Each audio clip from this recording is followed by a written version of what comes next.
Africains, Africaines, bonjour. Chers Boanéphiles, je vous souhaite la bienvenue à votre émission hebdomadaire Jeudi Boanédi. Bonjour. Aujourd'hui, nous sommes le 5 juillet 2018 et le thème de notre émission aujourd'hui, c'est les germes de la division. Notre héros, il s'appelle Nkala Sadji, un enfant extraordinairement intelligent et sage. La renommée de sa sagesse et de sa spécialité a franchi même les frontières de son village. Et les gens disaient que c'est parce qu'il avait une mission spéciale à accomplir sur cette terre qu'il était né avec ce talent et puis ce don-là. Un soir, il est devenu un jeune adulte. Un soir qu'il dormait, il y a une voix qui l'a réveillé. Bonsoir, Nkala Sadji. Il se lève, il se frotte les yeux, il regarde à gauche et à droite, il ne voit personne. Il dit, c'est qui, c'est qui? C'est moi, Napleignou, le puissant Napleignou. Le puissant Napleignou. J'ai jamais entendu ça. Je sais qu'il y a Lagor qui existe, qui est au-dessus de tout le monde, mais Napleignou, là, je n'ai jamais entendu. Il dit, moi, j'aide les gens à transformer tout ce qu'ils touchent en laiton. Je peux te donner ce pouvoir, je peux te le donner gratuitement. Ça va te rendre riche. Et déjà que tu es brillant, que tu es intelligent, que tu es sage, ça va te rendre encore plus puissant. Il dit, ah oui, c'est vrai peut-être, mais je ne suis pas intéressé par ça. Et la voix s'est tue. Le lendemain, le soir, la nuit, la voix est revenue encore le réveiller. Bonsoir, Nkala Sadji. C'est moi le puissant Onyoupre. Je suis revenu te voir pour te proposer de transformer tout ce que tu touches en laiton. Ça va te rendre riche et puissant. Vu que tu as déjà l'intelligence, la sagesse, ça va te rendre puissant et tu vas régner sur toute la région. Il dit, je ne suis pas intéressé. Je ne suis pas intéressé, je ne suis pas intéressé. C'est quoi? C'est forcé. Je ne veux pas transformer quoi que ce soit en laiton. Ça ne m'intéresse pas. Et ok, la voix se tait. Le troisième jour, la troisième nuit, la voix revient. Bonsoir, mon ami, Nkala Sadji. Il dit, hey, je ne suis pas ton ami, hein. Je ne suis pas ton ami, il ne faut pas, non, non, non. Je dis que tu es mon ami parce que ce que je veux te proposer, ça va te rendre puissant et riche. Mais une chose est certaine, ton intelligence et ta sagesse ne vont jamais te servir. Il dit, pourquoi? Il dit, mais parce que personne ne sait c'est quoi. Moi, je te propose d'avoir des disciples. Cherche 20 disciples à qui tu vas instruire ce que tu sais, à qui tu vas enseigner ce que tu sais. Comme ça, le jour que tu vas disparaître, ça ne va pas se perdre pour l'humanité. Ah ouais, mais c'est pas faux, hein? Oui, c'est vrai. Ça là, oui, ça là, je préfère ça là à ton affaire de laiton là. Il dit, c'est la première étape. Donc, trouve-toi 20 disciples à qui tu vas enseigner les choses que tu sais pour le bien de l'humanité. Parce que tu as un grand cœur, parce que tu as un bon cœur, mais tu peux être encore plus puissant que ça. Et la voix s'est tue. Le lendemain, il est allé, il a vu quelques amis d'enfance. Il a vu d'autres jeunes, des jeunes adultes du village. Il est allé dans les villages environnement et il a recruté d'autres disciples et il a pu avoir les 20. Une année est passée. Son ami Onyoupre est venu le visiter 2 fois et il lui a dit qu'il était sur la bonne voie. À ces disciples-là, il a enseigné comment lire les signes de la nature, comment lire les plantes, comment écouter le bruit des vents dans les feuilles, comment regarder le comportement des animaux pour pouvoir prévoir les catastrophes et tout ça. Et soit dit en passant, avant une tempête ou avant une tornade très forte, les oiseaux se taisent. Tous les animaux se taisent. Donc, c'est un signe que vous pouvez interpréter à l'approche d'une grosse tempête ou d'une tornade très forte, les oiseaux se taisent. Voilà un signe aussi de la nature. Ça, je vous donne l'information. Et donc, la deuxième année, il a remarqué que les disciples étaient divisés en 2 groupes. Il y avait une partie qui le respectait, qui lui obéissait, qui l'aimait, qui l'adulait, qui l'admirait. Puis il y avait un autre groupe, c'était complètement le contraire. Mauvais comportement, insultes, manque d'éducation, manque de courtoisie, médisance et tout ça. Et ça commençait à le déstabiliser. Il essayait de les ramener à la raison, mais c'était compliqué. Un soir, son ami apparaît. Là, c'était la deuxième année. On était au milieu, vers le 3e mois de la 2e année. Bonsoir, mon ami Nkele Sadji. Comment tu vas? Il dit, vraiment, je ne vais pas bien. Qu'est-ce qui se passe? Mais les disciples là, finalement, le conseil que tu m'as donné là, je ne suis pas sûr que c'était vraiment un si bon conseil. Il dit, merci, c'était un très bon conseil. Tu sais, l'humanité, il y a toutes sortes d'esprits dans l'humanité. Il y a toutes sortes de comportements dans l'humanité. Tout le monde ne peut pas penser la même chose. Sinon, c'est un bon projet. C'est une très bonne idée que je t'ai donnée. Qu'est-ce qui se passe exactement? Donc, il lui a expliqué qu'il y a un groupe qui me respecte, mais l'autre groupe là, ils ne me changent, ils font ci, ils font ça, ils me disent, ils essayent de monter les autres contre moi et tout ça. Il dit, mais c'est simple. Tu sais ce que tu as à faire, la balle est dans ton camp. Il faut les sanctionner. Les sanctionner? Mais non, non, moi je ne vais pas les sanctionner. Peut-être à la limite, ce que je peux faire, moi je vais les renvoyer. Il dit, mais ne fais pas, c'est une erreur que tu vas commettre. Si tu les renvoies, ils vont aller te vilipender ailleurs. Ils vont aller raconter partout que tu es méchant, que tu es ingrat, que tu es ci, que tu es ça. Il faut les sanctionner pour que ça puisse servir d'exemple aux autres. Pour que les autres, en voyant ça, ils te craignent. Et quand tu vas avoir de nouveaux disciples, ceux-là vont dire aux autres, comment est-ce que tu es puissant? Il dit, mais je vais les punir comment? Il dit, mais pourtant tu es si brillant, tu n'as pas la solution? Il dit, mais non, moi je n'ai pas envie de les sanctionner. Mais moi je te dis que c'est la meilleure chose à faire. Fais-moi confiance. Ça fait bientôt 2 ans que je te suis, que je te conseille, et tu vois que je ne te veux pas de mal. Donc ce que tu vas faire, tu vas les transformer en laitons. Les transformer en laitons. Donc c'est ça là, ce que tu venais me dire là, c'est ça là, transformer les êtres humains en laitons. Mais non, si c'est ça, c'est pas la peine. Il dit, mais non, c'est juste pour les punir devant les autres. Le pouvoir de transformer le laiton, je vais te le donner plus tard. C'est juste qu'il faut que tu donnes l'exemple pour que ceux qui sont là n'aient jamais l'idée, n'aient jamais l'envie de te manquer de respect parce qu'ils t'ont bafoué devant les autres. Il faut que ça serve de leçon. Et la voix s'est arrêtée.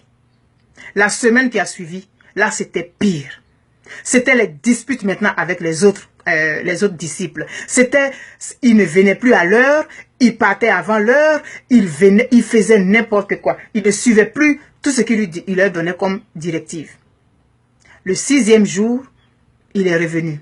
Il dit, qu'est-ce qui se passe? Mon ami, qu'est-ce que tu as? Parce que Nkele Sadji était devenu tendu cette semaine-là. Il espérait que son ami allait venir lui donner un conseil, mais il n'est pas venu 5 jours durant. Donc il était devenu nerveux. Il s'énervait pour un oui ou pour un non. Et cette semaine-là a été vraiment une semaine exécrable pour lui. Il avait peur que ça déteigne sur les autres. Mais les 10 autres, ils étaient toujours en admiration devant lui. Et donc, la nuit du 6e jour, Onyouple est venu lui parler.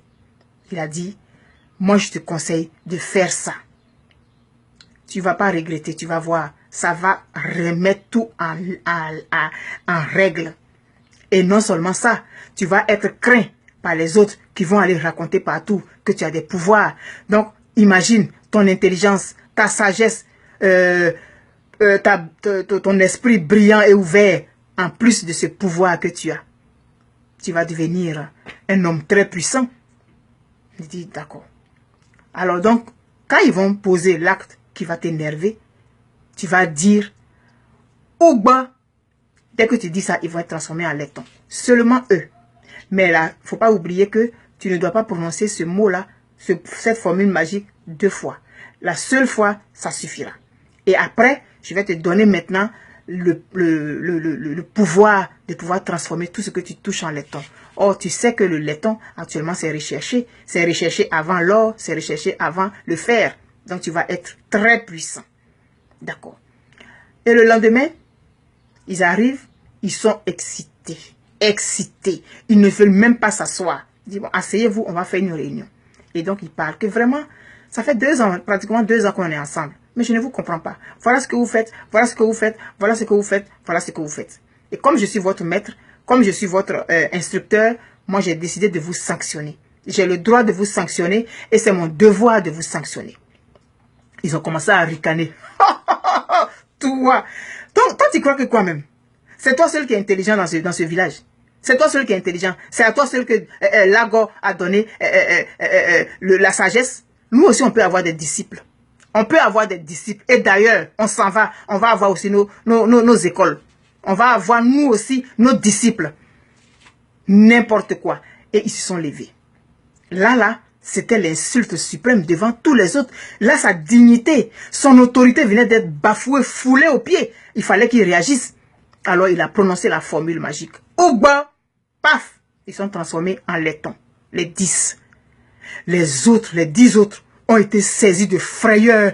Ils se sont rassemblés dans un coin. Ils tremblaient de tous leurs membres.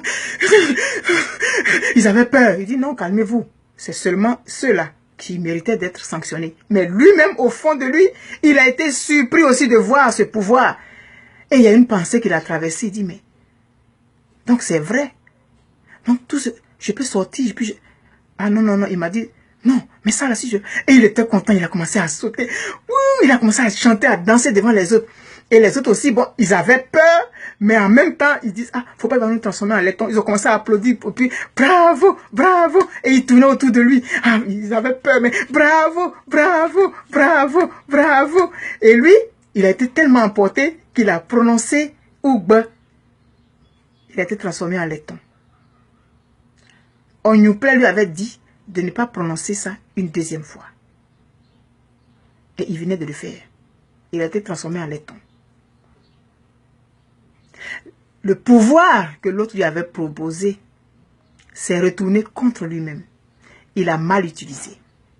Parce qu'il lui avait miroité la puissance, le pouvoir et tout ça.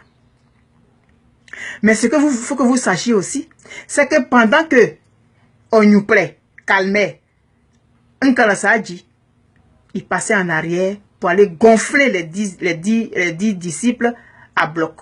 Il les montait, il les poussait. Il n'est pas le plus intelligent.